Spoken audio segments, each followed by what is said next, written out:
Hey guys, happy Tuesday afternoon.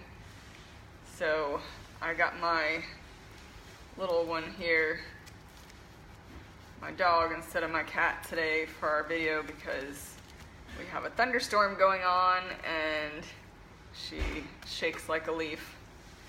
So she's demonstrating her awesome little thunder shirt, which does help some, but she really prefers to just be in mommy's arms and mommy holding her through the thunderstorm. Yeah, don't you, baby?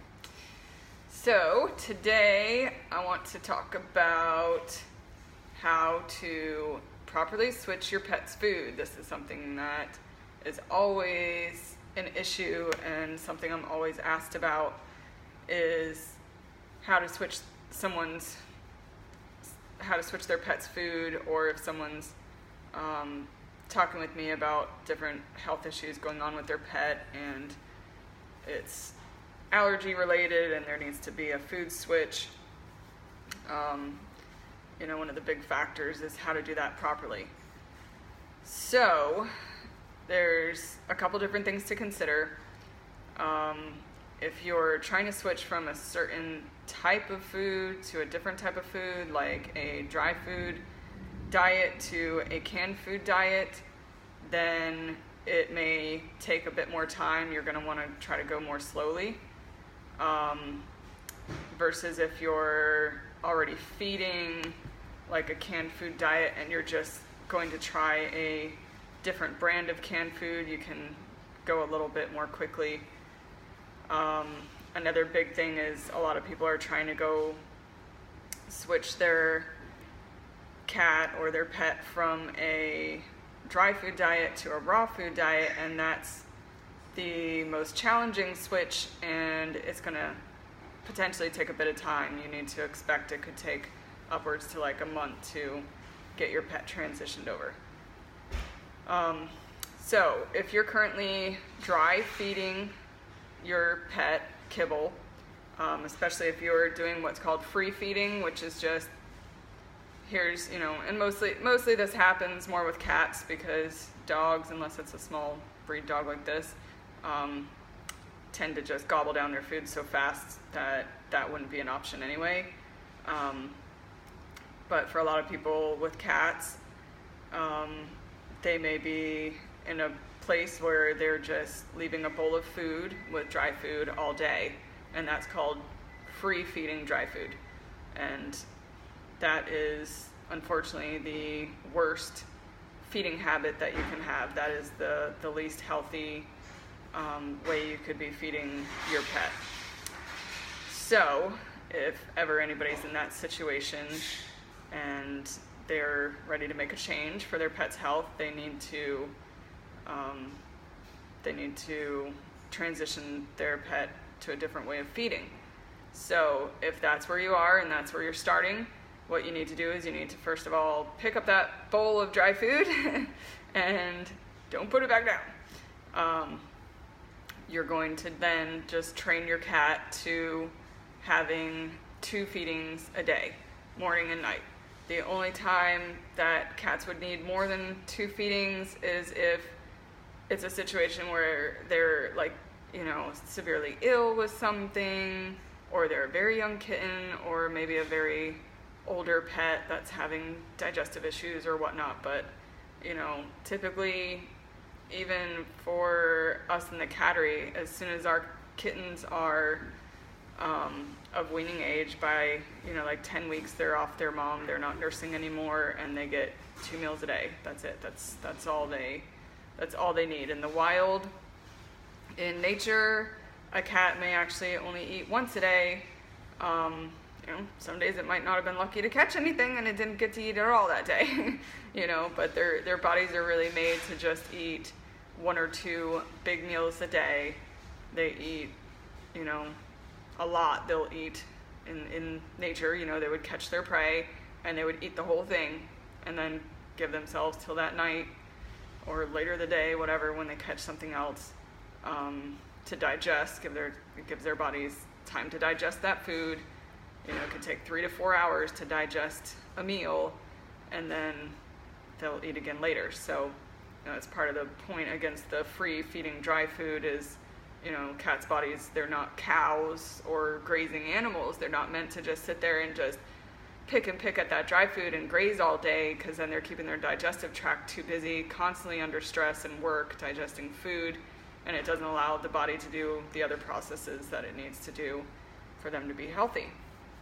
So, pick up that bowl of dry food and start feeding your cat the same dry food just twice a day, morning and night, and just feed, the recommended amount that they need to have enough nutrients morning and night, and that would be the first step. And, I guess I'll take this through all the steps from beginning to end, so that wherever any of you are in the point, it'll fit with what you're doing. Excuse me. No, ma'am. Anyway, okay, so you went from free feeding dry food to dry food meals twice a day. Now the next step will be to introduce canned food, because a dry food diet, even twice a day, is not the diet you want your cat on, even your dog.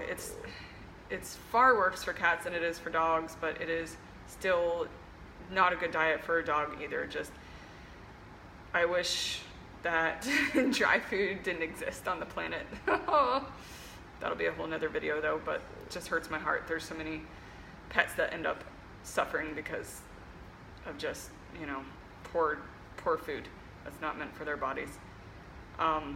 But anyway, so you're going to transition from dry food to canned food now. So with that, you have a couple options. You can try to do, primarily it works best to do the first meal of the day with the new food, but every animal's different, so you'll have to try and see what works. But what you could do is try the morning meal, the canned food, and then if they eat it, great. If they don't, that's okay. Don't give in. Just go back to dry food at night. And then the next morning, canned food again. If they don't eat it, fine, dry food at night. Usually by the third day, they're going to be giving in. They're like, okay, I'm hungry in the morning. I'm going to start eating this. Like I said, you could switch that around and try dry food in the morning. Just a small amount so that they're good and hungry at night, and then put the canned food down at night. And typically it only takes a few days and they're starting to get this. So as long as they're getting that and that's working within the period of a week, what you'll start doing is making that dry food meal smaller and smaller and add canned food to it. And slowly they'll get adjusted to where you're just doing canned food morning, canned food night.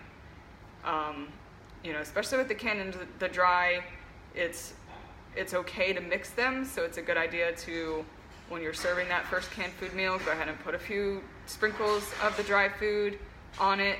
It's what they're used to eating. They like the dry food. It entices them to start eating that. So that would be how you would slowly transition from dry to canned food. Now, the last transition would be if you want to go to a frozen raw food diet, or even a freeze-dried diet. A freeze-dried raw diet is usually very easy, especially if you've already been feeding a canned food diet, because it is just very, what's the word?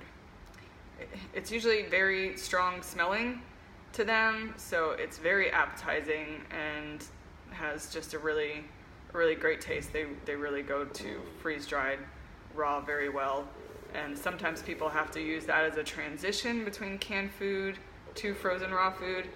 A lot of times I don't recommend a freeze-dried raw diet long-term, because it's freeze-dried, number one. All the moisture's been removed, and cats really need moisture. A lot of moisture. They don't drink a lot of water very well.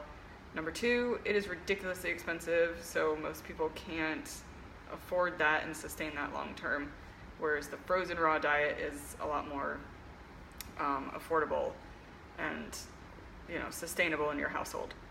So when you're switching from a dry or canned to a frozen raw food diet, you got to be a little bit more particular about the step. And like I said, usually don't ever try to go from a dry food diet to a frozen raw diet. It's typically not going to happen. The cat is not going to adjust from one extreme to the other. It's like asking your kids that you've normally always fed chicken nuggets and french fries to suddenly eating plain grilled chicken with broccoli and nothing on it. It's just not going to seem as tasty to them because it's healthy and it's everything their body needs, and we've spoiled them with their chicken nuggets and fries over here, which is the dry food. So the switch usually doesn't work very well. So just go that mediary step from the dry food to the canned to the frozen raw.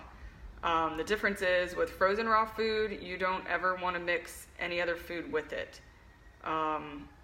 Frozen raw food needs to just be eaten by itself because it will go into their system and it will digest very quickly. It will digest quicker than cooked food. And canned food and dry food are cooked foods. The raw food will only take like an hour to 2 hours to digest, and the cooked food will take 3 to 4 hours. So what happens if you try to make this switch and you're feeding, now I'm getting both hands going here, you're feeding a canned food diet and you're trying to go to a frozen raw diet, and you decide, well, I'll just mix them together to serve to my kitty, so he starts eating it.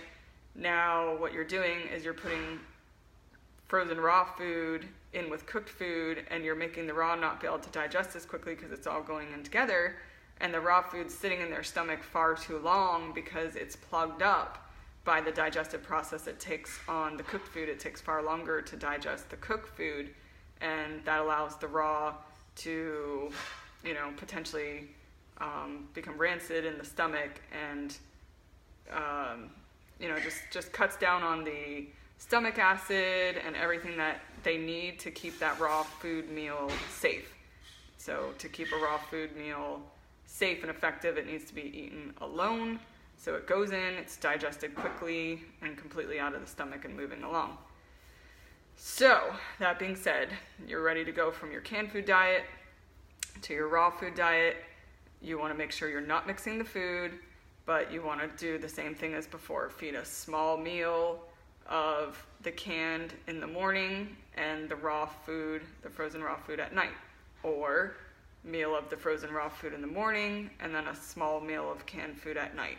And you want to just keep doing that. And as long as they're eating their canned food meal, as long as they're getting enough, you can just slowly make the canned food meal smaller until at which point they start actually eating the raw food meal.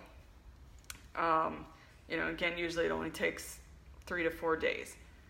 So, some cats are great. They take to it right away. You'll serve them that frozen raw meal. They'll eat it right up and you're great.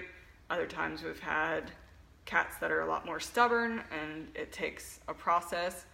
But as long as your cat is eating at least that one meal a day, then you're good. But don't ever let your cat not eat at all for more than a day. If it's been 24 hours and they haven't eaten at all, and you're trying to just force the frozen raw food too quickly, don't do that. Go back to what they were eating. Make sure they're at least eating that one meal a day, because unlike dogs usually will not starve themselves out to the point of illness, but cats will. Cats are excessively stubborn and they will just not eat if they don't want to eat it. So again, if they're being really stubborn with it, you can try the freeze-dried raw in the interim and to switch from the canned to the frozen raw.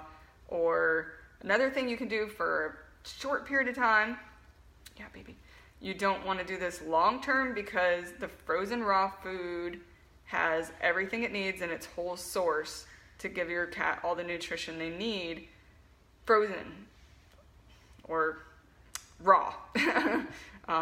Let me say raw instead of frozen because it's thawed by the time you feed it. But because it's raw, it has all the nutrients it needs. If you cook it, then suddenly it doesn't have the minerals or vitamins or the enzymes, the things that it needs that makes it such a great meal in its raw form. It denatures it. But for a short period of time, for a couple weeks, 3 weeks, whatever, what you can do is you can warm up the frozen raw food. Like if you're feeding a patty, just put it in a pan with a little bit of water, put it on low, just like, how you would cook a hamburger in a pan. But with water actually helps it kind of steam and it doesn't denature it as much. and just warm it a little bit before serving.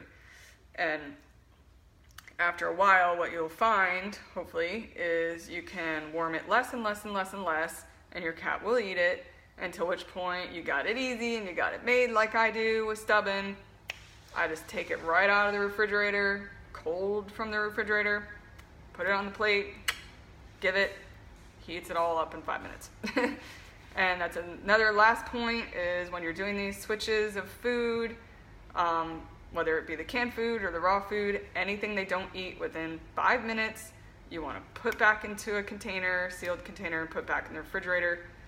Don't waste all these meals. You don't need to waste these meals unless it's been 3 days. Like the frozen raw is not good anymore once it's been thawed for 3 days, just like you would with any other frozen raw meat. And the canned food as well, it's probably still okay after 3 days, but it starts to get funky and they're not going to eat it like that. Anyway, but don't waste those meals when you put it down, and if they don't eat it, just put it back up. Especially with the raw, you want to use a stainless steel container or a glass container, and you want to make sure you're only feeding, sorry, am I disrupting you? You're only feeding their food on ceramic plates or stainless steel plates or glass plates. Don't ever use plastics, especially with the raw, but plastic plates and bowls just aren't a good idea overall, because the plastics can break down over time into the food and they can harbor bacteria in the plates. So hopefully I covered everything, and that will help a lot of you figure out how to change your pet's food if you've been wanting to or needing to make a change. So, all right, keep those pets healthy and happy, everyone. Thank you. Bye-bye.